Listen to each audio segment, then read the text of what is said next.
시간에 함께 보실 하나님의 말씀은 베드로전서 2장 1절에서 10절 말씀입니다.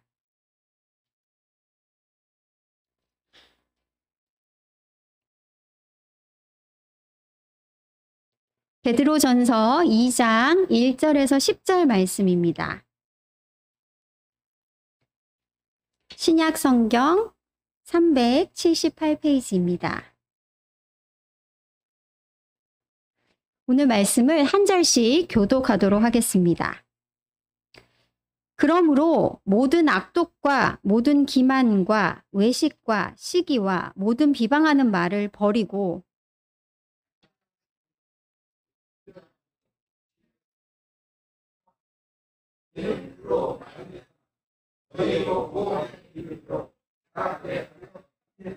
너희가 주의 인자하심을 맛보았으면 그리하라.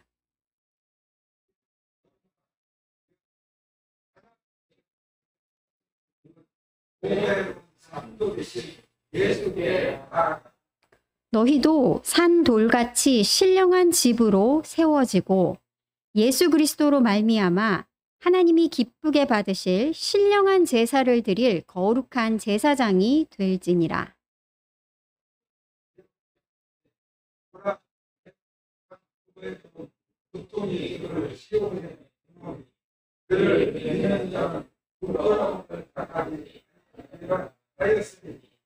그러므로 믿는 너희에게는 보배이나 믿지 아니하는 자에게는 건축자들이 버린 그 돌이 모퉁이의 머릿돌이 되고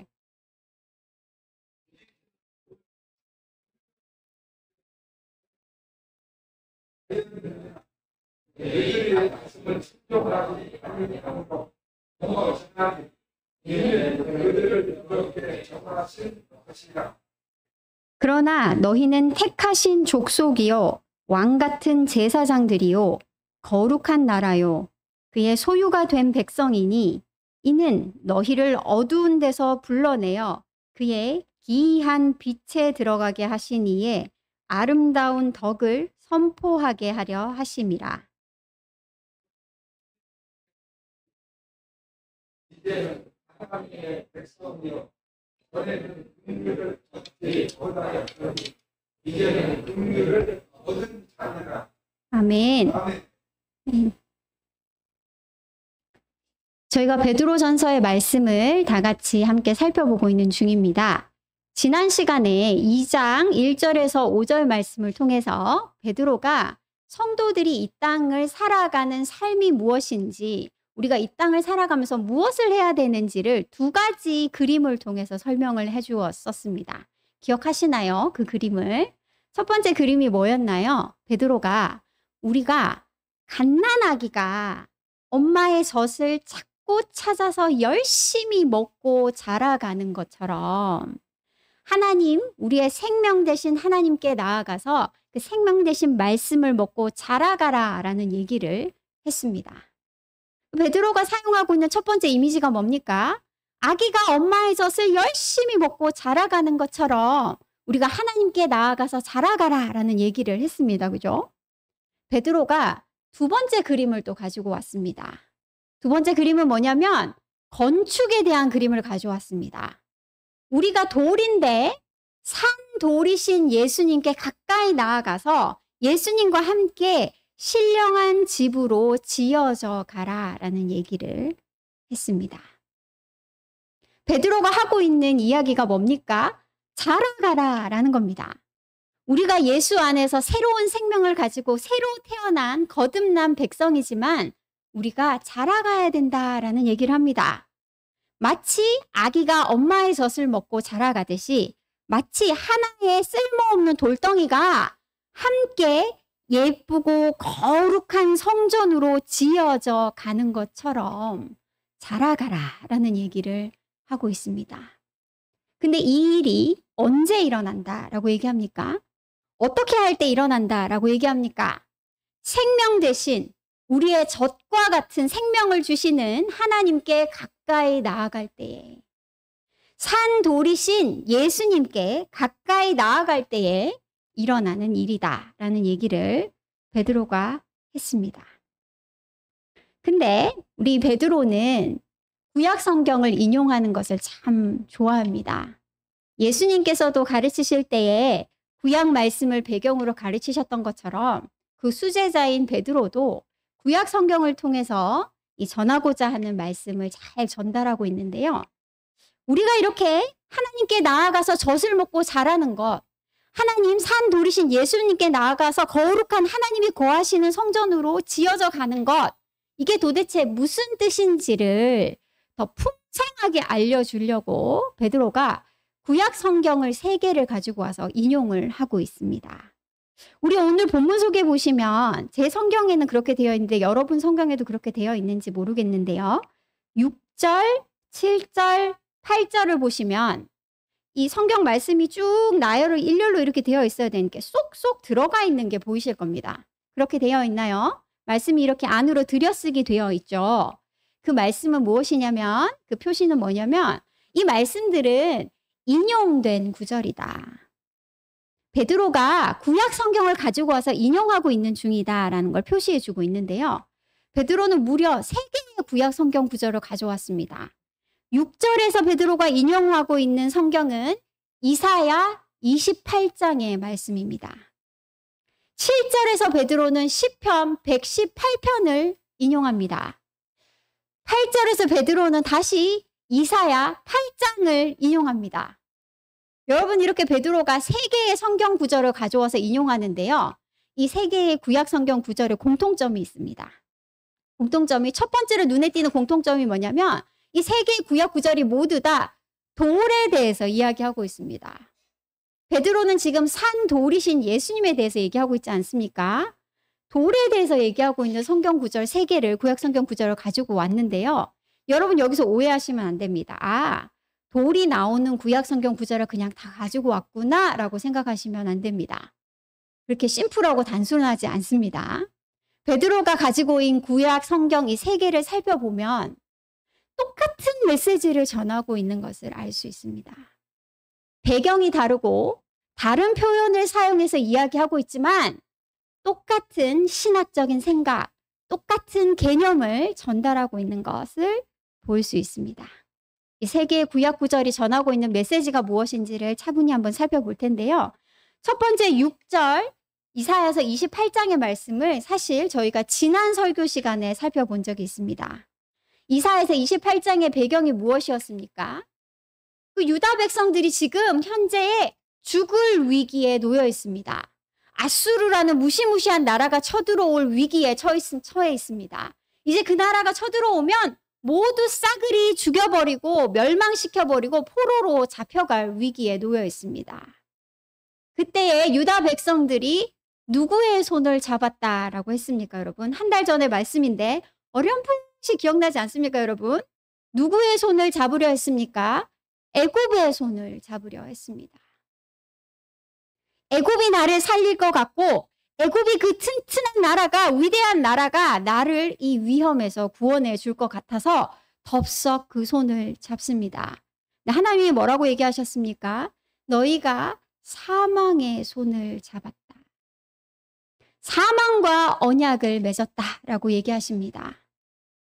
위험 속에 있는 하나님의 백성들, 고난과 환난 가운데, 시험 가운데 있는 하나님의 백성들이 세상의 것을 의지하게 될 때에, 세상의 돈을 의지하고 세상의 힘을 의지하고 믿는 사람을 의지하고 내 경험을 의지하게 될 때에 그것은 무엇의 손을 잡는 것이다 라고 얘기했냐면 사망의 손을 잡은 것이다. 그것이 너를 살려주리라고 약속하지만 그 약속은 거짓이고 허위다라는 얘기를 이사야 28장에 했습니다. 그러면서 이사야 28장에 무슨 얘기를 했습니까? 우리가 피할 참 피난처는 오직 돌뿐이다 라는 얘기를 했습니다. 하나님께서 시온에 두신 그 돌, 그것이 우리의 참 피난처다 라고 얘기했는데요. 이사야가 그 얘기를 했을 때 유대의 백성들은 그냥 어렴풋이 그냥 좀 미진하게 이해할 수밖에 없었어요. 그 돌이 도대체 뭔지. 근데 여러분, 이제 우리는 알 수 있습니다. 베드로가 이 이사야서를 이야기할 때에 우리의 참 피난처 되신 그 돌이 누구이십니까? 예수 그리스도이십니다. 하나님의 백성들이 광야와 같은 이 세상을 살아가며 환난과 시험을 만날 때에 누가 우리의 참 피난처가 되신다고 이야기합니까? 예수 그리스도가 우리의 유일한 참 피난처 되신다라는 얘기를 이사야 28장이 하고 있습니다. 근데 여러분, 이게 6절에서 인용된 구약 말씀이잖아요. 7절로 넘어가면 또 돌 이야기를 하는 구약 성경을 베드로가 또 인용하는데 시편 118편입니다. 근데 본문은 바뀌었는데 같은 이야기, 같은 메시지를 전하고 있는 말씀입니다. 시편 118편을 보시면 그 시편의 저자가 고통 중에 여호와께 부르짖고 있습니다. 어떤 상황인지 구체적으로 모르지만 그 시편의 저자가 고통 중에, 시험 중에, 환난 중에, 광야 가운데 있습니다. 그런데 이 하나님의 사람이 이 시험 가운데 있을 때에 어떤 유혹을 받을까요? 이사야 28장과 마찬가지로 내게 손을 내미는 것이 너무나 많습니다. 내가 너를 살려주겠다라고 약속하는 것이 이 세상에 너무나도 많습니다. 그런데 시편 118편의 저자가 뭐라고 얘기하냐면, 제가 8절 읽어보면 이렇게 얘기합니다. 여호와께 피하는 것이 사람을 신뢰하는 것보다 나으며 여호와께 피하는 것이 고관들을 신뢰하는 것보다 낫다라고 말합니다. 시편 118편의 저자도 동일한 메시지를 전하고 있습니다. 우리가 시험에 임하게 될 때에, 어려움과 환난 속에 임하게 될 때에 누구를 의지하지 말라? 사람을 의지하지 말라. 고관을 의지하지 말라라고 말씀하고 있는 겁니다. 나를 살려줄 수 있을 것 같은, 딱 나를 이 어려움에서 건져줄 수 있을 것 같은 이 세상의 것에 손을 잡지 말라라고 이야기합니다. 그리고 그 본문 속에, 시편 118편 속에 뭐가 등장하냐면 한 돌이 등장합니다. 건축자가 버린 돌이지만 집 모퉁이의 머릿돌이 되는, 참 피난처가 되는 한 돌이 시편 118편에 등장하고 있습니다. 우리의 피난처는 오직 예수 그리스도밖에 없다라는 얘기를 베드로가 하고 있는 중입니다. 자, 마지막 세 번째 구약 성경 구절, 8절에 인용된 구약 성경 구절은 이사야서 8장입니다.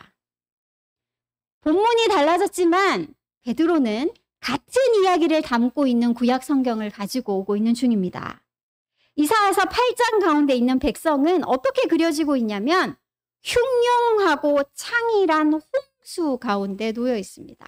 말 그대로 물이 이 턱 밑에까지 찰랑찰랑 차 있는 상태로 묘사하고 있습니다. 하나님의 백성들이 딱 죽을 것 같은 시험에 놓여 있습니다. 이때 이들도 역시 무슨 유혹을 받습니까? 나를 살릴 수 있을 것 같은 세상의 것에 유혹을 받습니다. 그런데 본문이 이야기하고 있는 것은 12절과 13절이 이렇게 얘기합니다. 그들이 두려워하는 것을 너희는 두려워하지 말며 놀라지 말고 만군의 여호와 그를 너희가 거룩하다 하고 그를 너희가 두려워하며 무서워할 자로 삼으라 라고 얘기합니다. 같은 메시지를 전합니다. 내가 당장 죽을 것 같은 위험에 있을지라도 세상 사람들이 두려워하는 것을 두려워하지 말고 세상 사람들이 붙들고 의지하는 것을 너의 생명줄로 삼지 말고 오직 여호와만을 두려워할 자로 삼으라. 여호와만을 너의 구원자로 삼으라 라는 메시지를 전하고 있습니다. 이 본문 속에도 역시 돌의 이미지가 등장하는데요. 이 돌을 구체적으로 이사야서 8장은 성소라고 부릅니다. 이 성소만이 우리의 참 피난처다라고 얘기하면서 이 돌을 믿지 않는 자들에게는 이 돌이 어떤 역할을 한다라고 얘기하냐면 걸림돌이 되고 걸려 넘어지는 반석이 될 것이다 라는 얘기까지 이사야서 8장이 하고 있습니다. 정리를 해보면 이렇습니다. 베드로가 구약 성경 3가지를 가지고 와서 지금 무슨 이야기를 하고 있습니까? 하나님의 백성들이 살아가는 동안에 광야 가운데 수많은 시험과 어려움을 만났는데 그때에 무엇하지 말라라고 얘기합니까? 세상의 것을 의지하지 말라. 너를 당장 살려줄 것 같지만 결국 사망의 손을 잡는 것과 같은 이 세상의 것을 의지하지 말라라는 얘기합니다.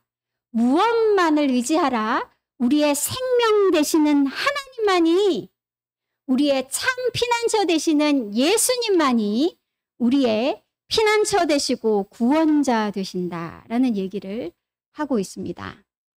한 줄로 줄여보면, 한 단어로 줄여보면 하나님 의존성이라고 이해됩니다. 베드로가 지금 얘기하고 있는 건 뭡니까? 하나님 의존성입니다. 하나님, 내가 하나님 없이는 살 수 없습니다. 내 생명이 이 떡으로부터 오는 것이 아니고 이 물로부터 오는 것이 아니고 하나님께로부터 옵니다. 라는 고백이 바로 베드로가 이야기하고 있는 오늘 본문의 메시지입니다. 여러분, 제가 어렸을 때 교회에 다닐 때 이 할머니 권사님들이 자주 부르셨던 찬양이 하나 기억이 납니다. 오늘 이 말씀을 준비하면서 그 찬양이 제 머릿속에 딱 떠올랐어요. 그게 뭐냐면, 물을 떠난 고기가 혹시 산다 하여도 예수 떠난 심령은 살 수가 없어요. 뭐 이랬던 것 같아요. 메시지가. 가사가 지금 제가 아리까리하긴 한데 무슨 얘기합니까? 물을 떠난 고기가, 여러분, 물고기가 물을 떠나면 살 수 있습니까? 없습니까? 없습니다. 파닥파닥 되지만 결국은 죽을 수밖에 없죠. 물이 물고기에게 생명입니다. 이 찬양 기억해 보시면 혹시 만 하나, 천분의 하나, 백만분의 하나 물을 떠난 고기가 살 수 있다 하여도 예수 떠난 심령은 살 수가 없어요. 라는 게 이 찬양의 메시지입니다. 오늘 본문에서 베드로가 전하는 메시지도 바로 그겁니다. 날마다 시험을 만나고 어려움을 만나는 이 광야에 살아갈 때에 홍수를 만나고 내가 딱 죽을 것 같은 위기에 놓일지라도 우리가 무엇을 고백해야 된다고요? 하나님 없이는 내가 살 수 없습니다. 물을 떠난 고기가 살 수 없는 것처럼 하나님 없이는 내가 살 수 없는 존재입니다. 하나님 의존성을 날마다 연습하면서 살아가야 된다라는 것을 오늘 본문이 이야기하고 있습니다. 근데 여러분, 베드로가 이렇게 우리의 믿음이 마치 갓난아기처럼, 그죠? 이제 막 태어나서 숨 쉬고 겨우 젖 먹고 똥 싸고 하는 것만 할 수 있는 갓난아기와 같다가 우리의 믿음이 이 광야와 같은 삶을 살아가면서 자라간다, 성숙한다라는 얘기를 합니다. 어떻게 자라갑니까? 우리의 믿음이. 하나님 아버지가 내 생명 되십니다라는 것을 어려움 가운데, 시험 가운데 날마다 고백하며 살아가면서 우리의 믿음이 갓난아기와 같다가 점점점 자라가는 겁니다. 하나님이 우리를 아십니다. 얘 요대로 요거 뒀다가는 요 시험 못 넘기고 꼴딱 죽겠는데 싶으면 하나님이 구해 주십니다. 우리 하나님 아버지가 나를 가장 잘 아십니다. 그런데 여러분, 하나님 아버지가 나에게 가장 좋은 것이 무엇인지 아십니다. 그게 뭡니까? 이 땅의 삶, 광야의 삶을 사는 동안 우리가 하나님의 장성하고 성숙한 아들로 자라가는 것. 그래서 때로는 내 앞에 시험이 이렇게 힘들고 어렵고 눈물 나는데도 불구하고 때로는 그 시험이 계속되는 순간도 있습니다. 하나님의 손을 잡고 이 광야의 길을 걸을 때 어떤 일이 일어난다고요? 우리가 날마다 하늘로부터 오는 만나를 먹으며 공급받으며 살아갈 때에 우리는 장성한 사람으로 자라가게 되고, 이 베드로전서 2장 2절을 보시면 너희로 구원에 이르도록 자라게 한다.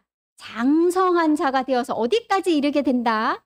구원에까지 이르는 장성한 믿음의 사람이 된다라는 얘기를 하고 있는 겁니다. 자, 사실은 이 얘기를 지난번 설교에서도 했던 그런 메시지입니다. 근데 오늘 이 설교 시간을 통해서 제가 더 강조하고 싶은 부분은 뭐냐면, 베드로는 오늘 본문 속에서요, 그것만이 목적은 아니다라는 얘기를 합니다. 하나님이 우리를 광야와 같은 이 세상을 살아가면서 시험을 만나나 날마다 하나님이 내 생명입니다라고 고백하며 자라가게 하신 것의 목적이 나의 이 생명 하나, 내가 구원에 이르는 것에 유일한 목적이 있는 게 아니고 또 다른 아주 중요한 목적이 있다라는 얘기를 오늘 본문이 하고 있습니다.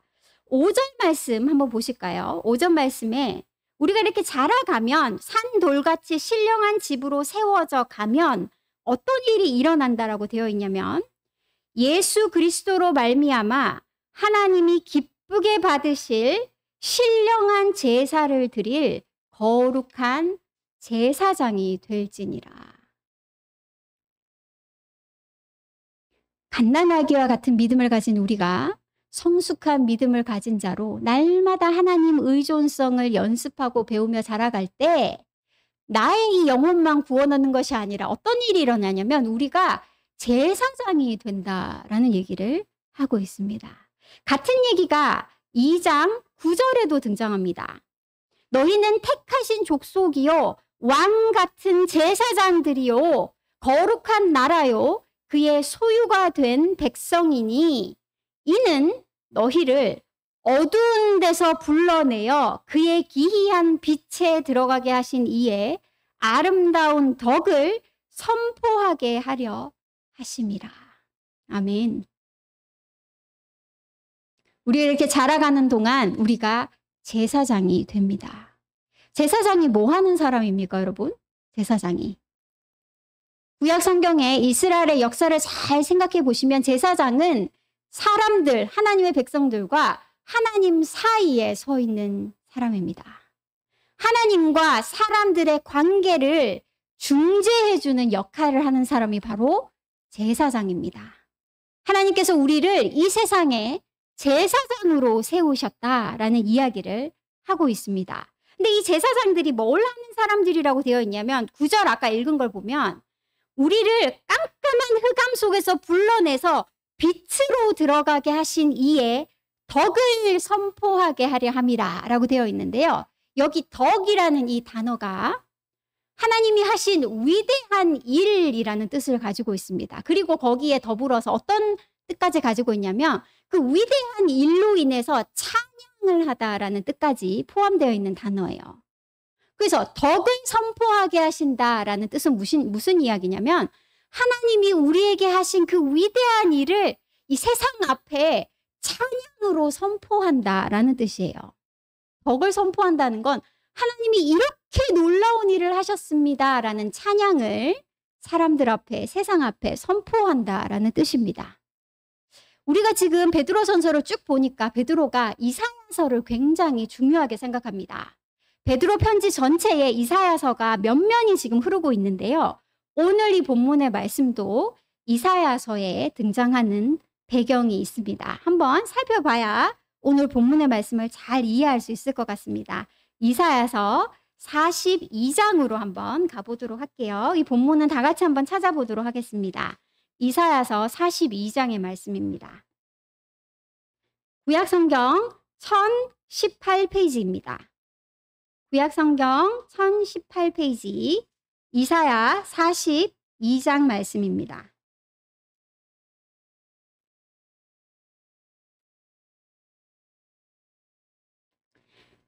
이사야 42장 1018페이지 이사야 42장 8절을 다 같이 한번 읽어보겠습니다. 시작.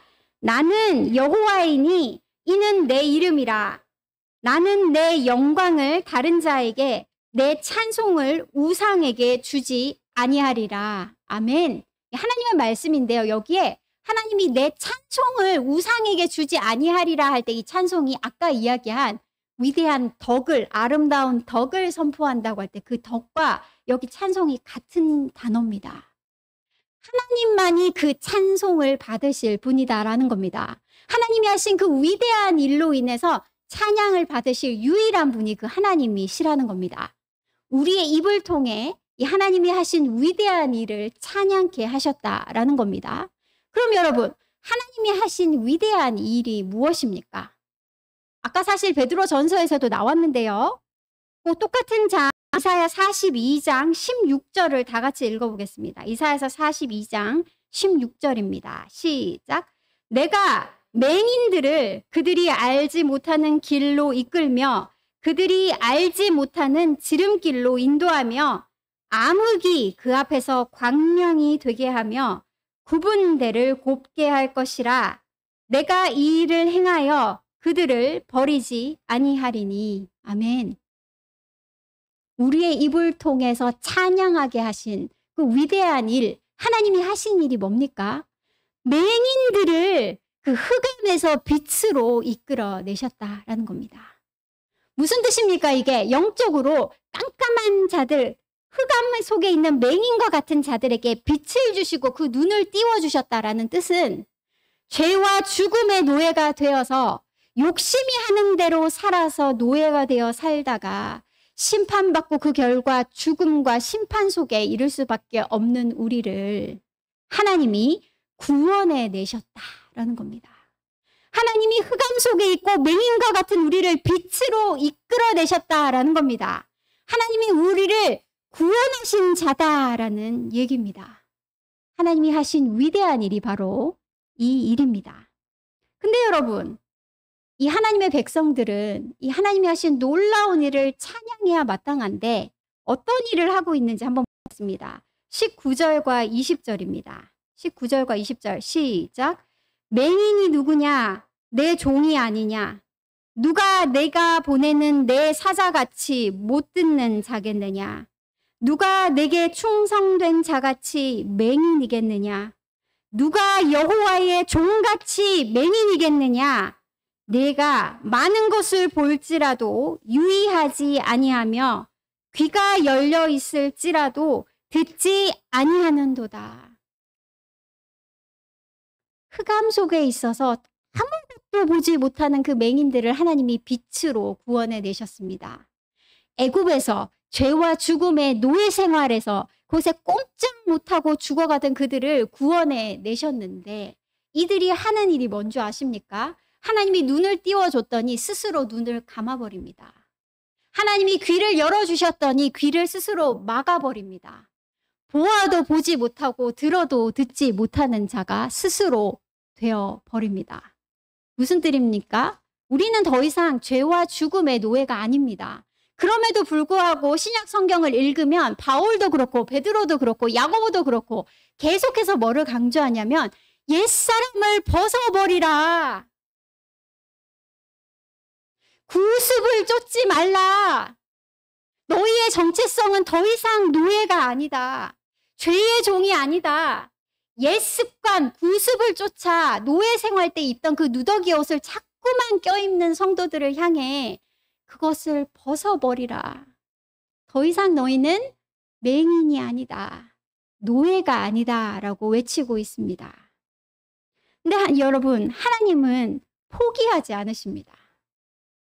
하나님의 덕을 찬양하라고, 그들을 구원하신 하나님의 위대하심을 찬양하라고 이끌어낸 백성들이 그 눈을 띄워줘도 스스로 눈을 가려버리고 귀를 틔워줘도 귀를 막아버리는 이들을 하나님은 포기하지 않으십니다. 그래서 43장을 계속 한번 보시면 이사야 43장 2절에 내가 물 가운데로 지날 때에 내가 너와 함께 할 것이라. 강을 건널 때에 물이 너를 침몰치 못할 것이라. 불꽃이 너를 사르지도 못하리니 대저 나는 여호와 내 하나님이요 내 구원자임이라. 하나님이 이 종들을 선택하신 자들을 포기하지 않으십니다. 하나님이 우리에게 주신 이 역할에 대해서 생생하게 어디에 또 계속 나타나냐면 그 43장 9절부터 생생하게 나타납니다. 이 43장 9절부터 읽어보시면요. 어떤 이미지가 등장하냐면 재판정입니다. 소송을 걸고 있습니다. 누구와 누가 소송을 거냐면 하나님과 신들의 우상들이 소송을 벌이고 있습니다. 그 소송의 주제가 뭐냐면 보통 우리 소송하면 뭡니까? 이 집이 도대체 누구의 소유인가? 혹은 이혼을 한다면 소송하는데 몇 대 몇으로 나눠야 되는가? 뭐 이게 주제가 있잖아요. 소송하는 언덕이가 있잖아요. 하나님과 신들, 하나님과 우상들이 지금 소송을 벌이는데 그 주제가 뭐냐면 무엇을 놓고 소송을 벌이냐면 누가 참 신인가? 누가 우리를 구원하시는 참 신인가를 놓고 소송을 벌이는 모습을 볼 수 있습니다. 근데 여러분 이 소송에서 우리가 어떤 역할을 하는 줄 아십니까? 여러분 10절을 한번 읽어보겠습니다. 나 여호와가 말하노라 너희는 나의 증인 나의 종으로 택하심을 입었나니. 12절 내가 알려주었으며 구원하였으며 보였고 너희 중에 다른 신이 없었나니 그러므로 너희는 나의 증인이요. 하나님이 힘이 없으십니까? 능력이 없으십니까? 그런데 이 하나님이 세상 가운데 내가 하나님이다. 내가 너희를 구원하는 구원자다라는 것을 누구를 통해서 나타내기를 원하십니까? 증인으로 선택하신 그의 종들을 통해 하나님이 이 세상의 창조주이시고 하나님이 우리를 구원하시는 구원자이심을 선포하게 하시기를 원하십니다. 하나님께서 이를 위해 우리를 선택하셨다라는 것입니다. 근데 여러분 아까 베드로전서 말씀으로 한번 돌아가 보면 베드로전서 속에 우리가 이렇게 하나님 안에서 산돌이신 예수님께 나아가서 하나님 의존성을 연습할 때 산돌이 아름다운 거룩한 성전으로 지어져 가고 그 속에서 우리가 제사장이 된다라고 했는데 제사장이 하는 역할이 뭐냐면 제사를 드리는 겁니다. 그죠? 제사를 하나님께 선물을 올려드리고 바치는 것이 제사장의 주된 역할입니다. 그러면 제사장인 우리가 드리는 그 선물, 제사가 무엇인지를 이사야서 맨 끝장을 한번 보도록 하겠습니다, 여러분. 이사야서 66장입니다. 66장 20절을 다 같이 한번 읽어보겠습니다. 이사야서 66장 20절 말씀을 다 같이 큰 소리로 한번 읽어보도록 하겠습니다. 66장 20절 말씀입니다. 다 같이 읽겠습니다. 시작. 나 여호와가 말하노라 이스라엘 자손이 예물을 깨끗한 그릇에 담아 여호와의 집에 드림같이 그들이 너희 모든 형제를 문 나라에서 나의 성산 예루살렘으로 말과 수레와 교자와 노새와 낙타에 태워다가 여호와께 예물로 드릴 것이요. 아멘. 하나님이 우리를 제사장, 이 세상의 제사장으로 세우셨는데 우리의 입을 통해서 선포하기를 원하십니다. 무엇을 선포합니까? 하나님이 우리를 흑암에서 구원해 주신 구원자이십니다. 그가 우리를 창조하신 분이시고 우리에게 생명을 주신 분이시고 죄와 죽음에 노예된 우리를 구원해내신 구원자이십니다를 선포하기를 원하십니다. 그래서 우리가 제사장인데 우리의 손을 통해 하나님께 올려드리기를 원하시는 그 제사가 무엇이냐면 이사야 마지막 장을 보면 하나님이 제사장인 우리를 통해 말과 수레와 낙타와 노새들의 우리 모든 형제들을 각 나라에서 태워다가 하나님 앞에 제물로 예물로 올려드리는 그림이 등장합니다. 우리의 역할이 무엇입니까? 우리가 제사장으로 세움받았을 때 해야 되는 역할이 무엇입니까? 우리가 이 세상에 있는 우리의 형제들을 노새에 태워다가 하나님께 올려드립니다. 나귀에 태워다가 낙타에 태워다가 수레에 태워다가 하나님께 받으실 만한 기쁘신 제물로 인도해 드립니다. 그게 바로 제사장으로 세움받은 하나님의 백성들의 역할이다라는 얘기를 하고 있습니다. 오늘 본문으로 한번 돌아와 보기를 원합니다. 말씀을 마무리하려고 합니다. 베드로는 구약 성경 3개를 인용하면서 하나님의 백성들이 이 땅을 살아가면서 핵심으로 두고 나의 삶의 목표로 두고 집중해야 되는 한 가지 삶의 태도가 있다라고 얘기합니다. 그게 뭡니까? 하나님 의존성입니다. 날마다 살아갈 때 내 머릿속을 일순간도 떠나서는 안 되는 그 키워드가 뭡니까? 하나님 의존성입니다. 어려우시면 아까 제가 한 그 찬양 기억하시기 바랍니다. 물을 떠난 고기가 혹시 산다 하여도 예수 떠난 심령은 살 수가 없어요. 그 말씀을 머릿속에 심어두시기 바랍니다. 베드로가 오늘 구약성경 새 구절을 가지고 와서 하는 말의 핵심이 뭡니까?